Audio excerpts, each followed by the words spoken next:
Repasaremos el concepto de derivada. Para comprender el concepto de derivada, partamos de un ejemplo. Imaginemos un vehículo que se traslada desde el punto A hasta el punto B. Se encuentra en movimiento. Entonces, si nosotros observáramos en un instante o en cualquier momento el velocímetro, obtendríamos la velocidad a la que se está desplazando precisamente en ese instante. Eso es lo que representa la derivada, la velocidad en un instante muy preciso. Retomando el ejemplo, si el vehículo se traslada del punto A al punto B, cierta distancia, e invierte cierto tiempo, nosotros podríamos calcular la velocidad promedio. Pero cada vez que visualicemos el velocímetro, no necesariamente representa la velocidad promedio.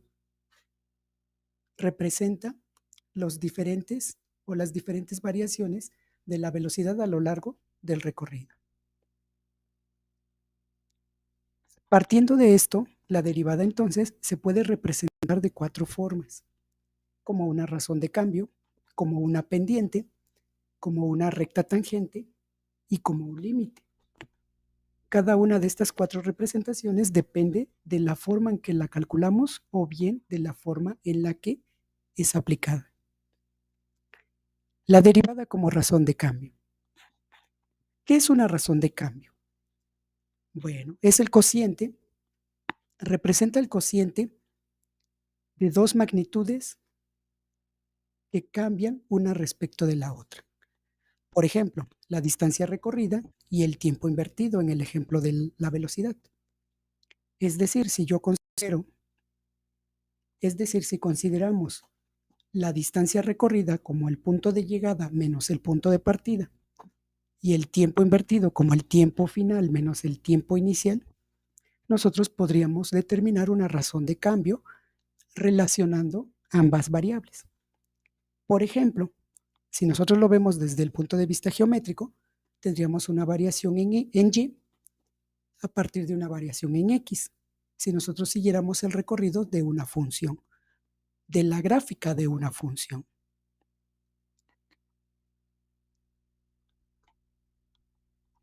De esta forma, la derivada representaría la tasa de cambio. Segundo concepto, la derivada como pendiente. Si nosotros aplicamos el concepto de delta y entre delta x, lo podríamos traducir como y2 menos y1 en el numerador y x2 menos x1 en el denominador. Y esta relación es propiamente el concepto de derivada dentro de geometría analítica. Como se observa en el gráfico, nosotros tenemos un punto A y un punto B. Al ser unidos a través de una línea recta, nosotros podemos conocer el ángulo que se forma entre la recta y el eje X. Y aplicando la fórmula de pendiente, nosotros podríamos conocer la tangente de dicho ángulo. Por tal razón, lo que era una razón de cambio aplicado en geometría analítica se convierte en una pendiente. Esta pendiente puede tener un valor positivo, como se ve a la izquierda, y representa un incremento. La recta presenta incremento. Conforme varía X, va variando Y de manera progresiva. Pero si la pendiente resulta negativa, por el contrario, existe un decremento en Y por cada aumento en X. Por ejemplo, si nosotros observáramos la pendiente en una función cuadrática, nosotros obtendríamos una parábola. En cambio, si nosotros la derivamos, es decir, vamos a aplicar el método necesario para obtener la derivada, resulta que la derivada sería 2x. Entonces, esta derivada, esta pendiente, va a variar en función del valor que le vayamos otorgando a x a lo largo de la parábola. Ahora, vamos a observar la derivada como una recta tangente. Primero, ¿qué es una recta tangente? Una recta tangente es una línea recta que toca a una curva o a una circunferencia en un punto único, que se conoce como punto de tangencia. Entonces, si observamos el gráfico de la derecha, vemos que la recta y la curva se tocan en un solo punto. Y obviamente, el valor de la pendiente en ese punto representaría la derivada. Entonces, ¿cómo podríamos determinar la recta tangente?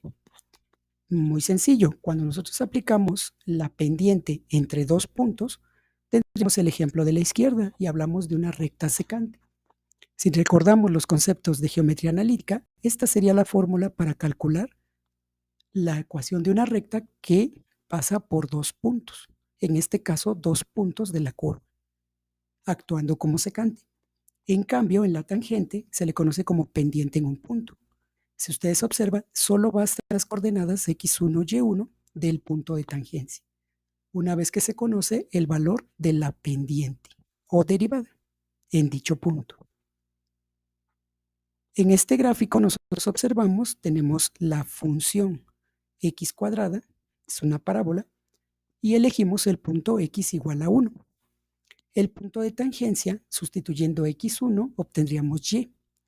Resulta que el punto de tangencia sería 1,1. Si nosotros calculáramos la derivada y sustituyéramos ese valor de x, obtenemos la pendiente, que resulta en un valor de 2. Aplicando la fórmula de pendiente en un punto, nosotros podemos determinar la recta tangente. Por tal razón, la derivada también representa una recta tangente. Finalmente, el cuarto concepto, que es la derivada como límite. Propiamente se conoce como la definición formal de derivada y se puede simplificar de una forma muy sencilla. Es el límite cuando delta x tiende a 0 de la pendiente. Recuerden, la pendiente es delta y entre delta x, pero x tiende a 0. Si nosotros lo representamos en lugar de delta x, manejamos el término h, nos quedaría que la derivada es el límite cuando h tiende a 0 de y2, que sería x, que sería f de x más h, menos y1, que es f de x, dividido entre la equivalencia de delta x, que es h cuando tiende a 0. Entonces, prácticamente es la derivada. Entonces, nosotros aplicamos lo que era la derivada en dos puntos, pero haciendo que estos puntos se junten. ¿Cómo? Reduciendo la separación entre ellos, el famoso delta x. De esta forma, si nosotros cambiamos la nomenclatura, utilizaríamos h y es el valor que tiende a 0. De esa forma se acercan los puntos hasta ser uno solo. Y finalmente obtendríamos la tasa de cambio instantánea, que representaría la variación de delta y entre el límite de delta x cuando tiende a 0. Este concepto se conoce como la regla de los 4 pasos, que repasaremos en otro video. Sigamos repasando.